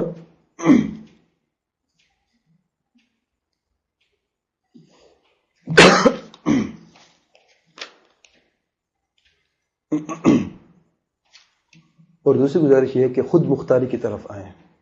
آج ہمیں ضرورت ہے. آج مسلمان ممالک میں آپ دیکھیں، ایک ایک چیز کی ہم محتاج ہیں، ایک ایک چیز کے. کیا ہمارے پاس ٹیکنالوجی نہیں ہے؟ ٹیکنیکل لوگ ہیں جو ہمارے اندر، جو ہمارے مسلمان موجود ہیں، اللہ آپ سوچ بھی نہیں سکتے. آپ باہر ملک جائیں دیکھیں، بڑے پوسٹوں میں، امریکہ میں سب سے بڑا کارڈیالوجسٹ مسلمان ہے.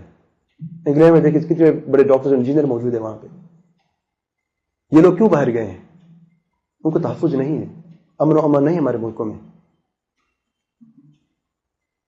تو اگر ٹیکنالوجی بھی ہم چاہتے ہیں، ہم کب تک محتاج رہیں گے؟ ایک سوئی سے لے کے ایٹم بم تک ہم محتاج ہیں کافروں کے. یہ محتاجی کب تک رہے گی؟ اگر اس کے بارے میں بھی سوچنا ہے، خود مختاری کی طرف آئیں، اور جتنے بھی مسائل ہیں علماء کے ساتھ بیٹھ کر ان کو حل کریں. یہی ایک راستہ ہے.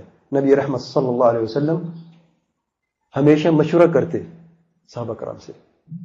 ارے وحی نازل آسمان سے ہوتی، مشورے کی ضرورت کیا ہے؟ کہ وحی کافی نہیں ہے؟ نہیں، ہمیں ایک سبق دیا جا رہا ہے. وحی تو مجھ پر نازل ہوتی ہے، تم پر نازل نہیں ہونے والی. وحی دروازہ بند ہونے والا ہے، تم کیا کرو گے؟ یہ علماء ہے تمہارے، علماء کی رجوع کریں، اگر حاکم وقت کیوں نہ ہو. اور آپ دیکھیں سیدنا ابوبکر صدیق، سیدنا عمر بن الخطاب، خلفائے راشدین، اور بعد میں جو آئے جتنے قرآن بھی تھے، جو خلفائے راشدین ان کے بعد میں جو خلیفے تھے، ان کے دربار میں علماء بیٹھتے تھے. کیوں دربار میں علماء کو بٹھاتے تھے؟ فیصلہ قاضی کرتا تھا، تنفیذ حاکم خود کرتا تھا. آج فیصلے بھی خود کر رہے ہیں اور تنفیذ بھی خود کر رہے ہیں. تو اللہ تعالیٰ کے لیے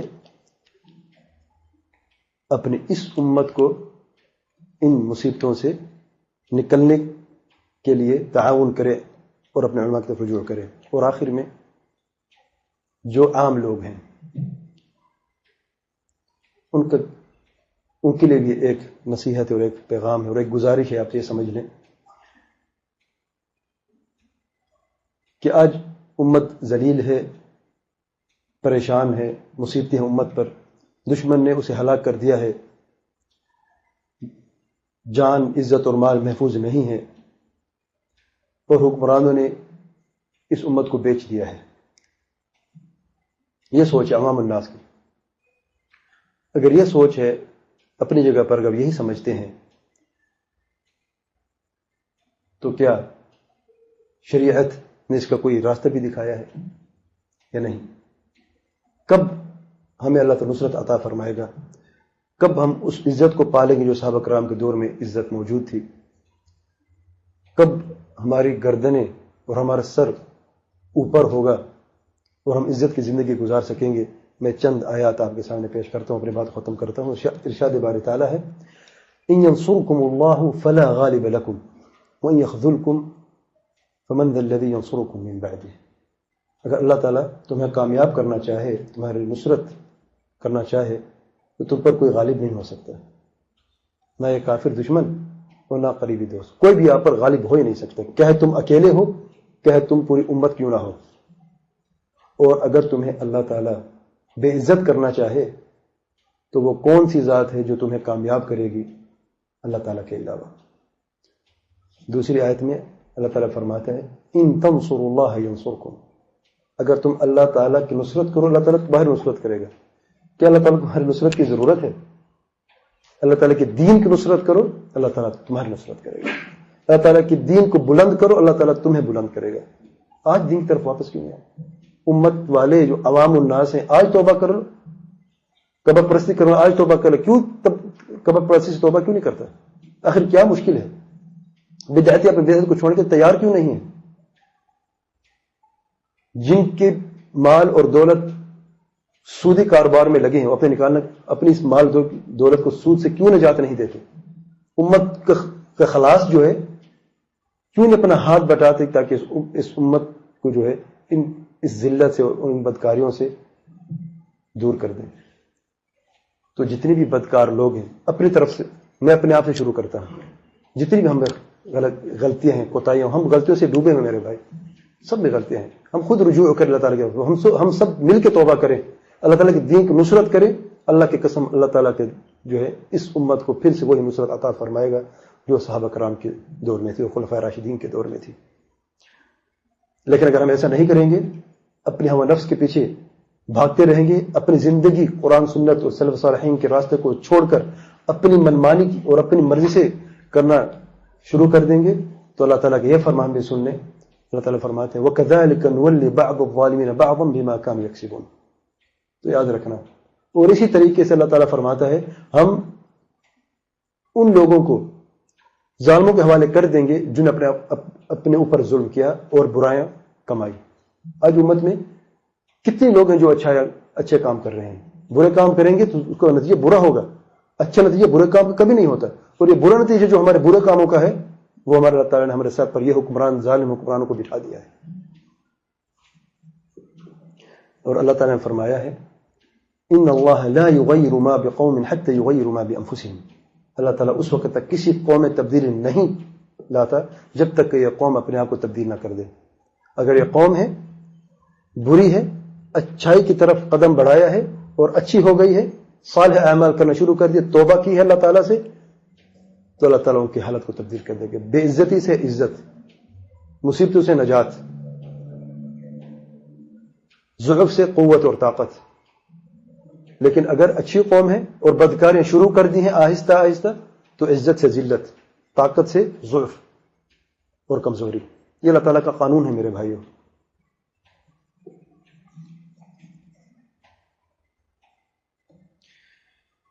تو اس لیے ہمیں ضرورت ہے کہ آج ہم اپنا محاسبہ کریں. آیتیں بہت زیادہ ہیں لیکن وقت کافی ہو گیا ہے. میں صرف 1 گھنٹے کی میں نے بات کی تو میرا خیال ہے کتنا ہو گیا، کافی ٹائم ہو گیا. اللہ تعالیٰ سے دعا ہے ہمیں علم نافع و عمل صالح کی توفیق عطا فرمائے، قرآن اور سنت پر چلنے کی توفیق عطا فرمائے. ہمیں ہمارے ذریت اور سب مسلمانوں کو شرک بدعات اور خرافات سے نجات عطا فرمائے. سبحان ربک رب العزت عما یصفون وسلام علی المرسلین والحمد للہ رب العالمین وصلی اللہ وسلم وبارک علی نبینا محمد وعلی آلہ وصحبہ اجمعین.